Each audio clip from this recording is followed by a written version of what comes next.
hapon sa inyo guys. This is Motosay Vlog. So ngayong araw pala meron ako i-share sa inyo na simpleng tutorial lang to at ayusin natin tong ating Honda Click 125 na version 2 kasi meron siyang minor issue. So ang minor issue niya is itong flarings na to, no? Kasi nung bumiyahe ako ng Manila, Isabela to Manila is napansin ko maingay yung motor ko. So may vibration siya. Habang nagmumotor ako, may naririnig ako na trrrr, parang ganun, no? So nakaka-irita siyang pakinggan. At syempre, nagwo-worry ka saan nanggagaling yung vibration. So nung hinanap ko, habang bumabiyahe ako, napansin ko dito siya nanggagaling. Nung pag dinidiinan ko tong flarings na to, nawawala siya. Pag nire-release ko yung kamay ko, biglang nagba-vibrate na naman siya. So mangingay. Kahit naka-helmet ka, rinig mo. So ngayon, ang gagawin natin is babaklasin natin to at susolusyonan natin para mawala yung vibration niya. So hindi ko na patatagalin, baklasin na natin. So ayan, babaklasin na natin to. Una, kailangan muna natin tanggalin dito. May dalawang tornilyo yan dito magkabila. Ayan, na alin. So nandun din sa kabila, meron din yan. So ngayon, gagamit tayo ng ito yung gagamitin natin. Yan. At saka ito. Tanggalin lang natin.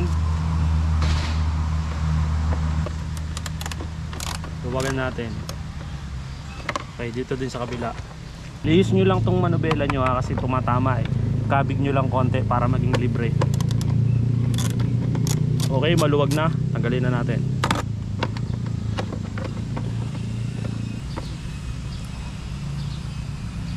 Tanggalin natin.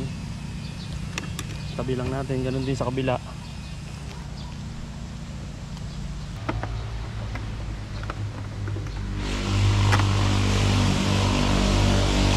Dito guys, dahan-dahan lang, no?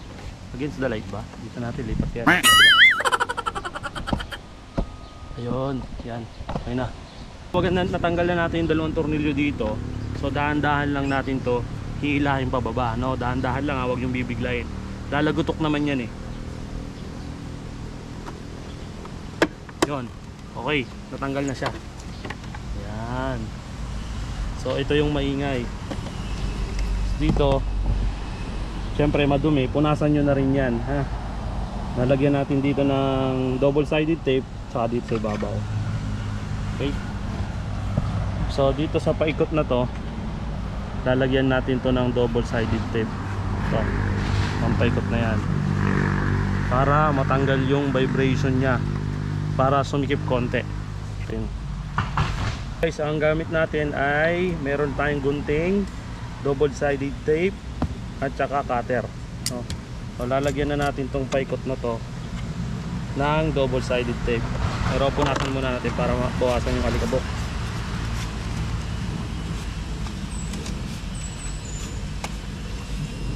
As lagi nyo check tone nyo, ha, baka mawala tong bakal na to. Ito yung kumakapit doon sa tornilyo So lagyan na muna natin, mabilisan lang to at isa lang yung battery ng GoPro natin, baka biglang malobat.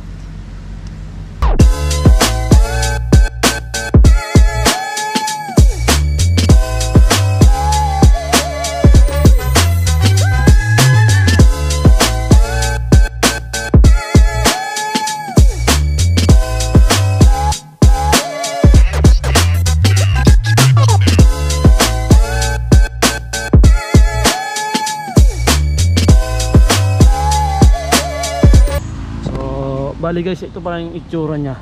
Yan. Kabit na natin kung paano natin siya binaklas, ganun din natin siya ibabalik. Ang kaibahan lang, patulak naman to. Kanina pahila, di ba, pababa. Ngayon patulak naman. Kasi meron siyang itong blue na to, ito yung parang clip nya.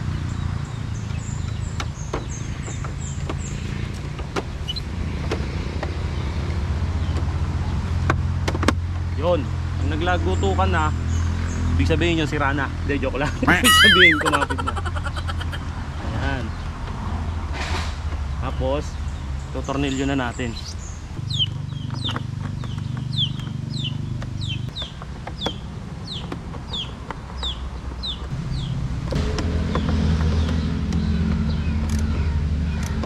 na guys.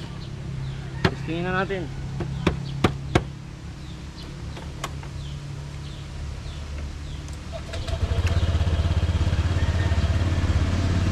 Dati kasi pagka ayan, nakaganto bagong bukas, medyo mataas ng minor, maingay kagad yung bearings niya. Ngayon hindi na.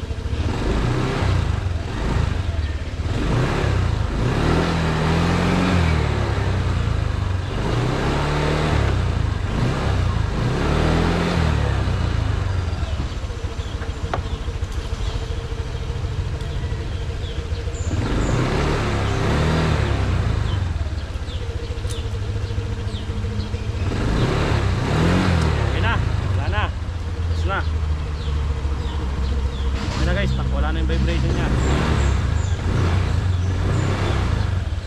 Ano? So hindi ko lang sure pagka nasa kalsada na, kasi ito naka ano eh, center stand eh. Pero tingnan natin mamaya pagka nakalabas tayo. Sakto bibili tayo merienda. Ayun, nandito na lang yung video. Puputulin ko na kasi masyado nang mahaba. So sana meron kayo natutunan. And keep safe. And subscribe po kayo at maraming pong salamat sa mga sumusuporta sa YouTube channel ko. Maraming po salamat. God bless.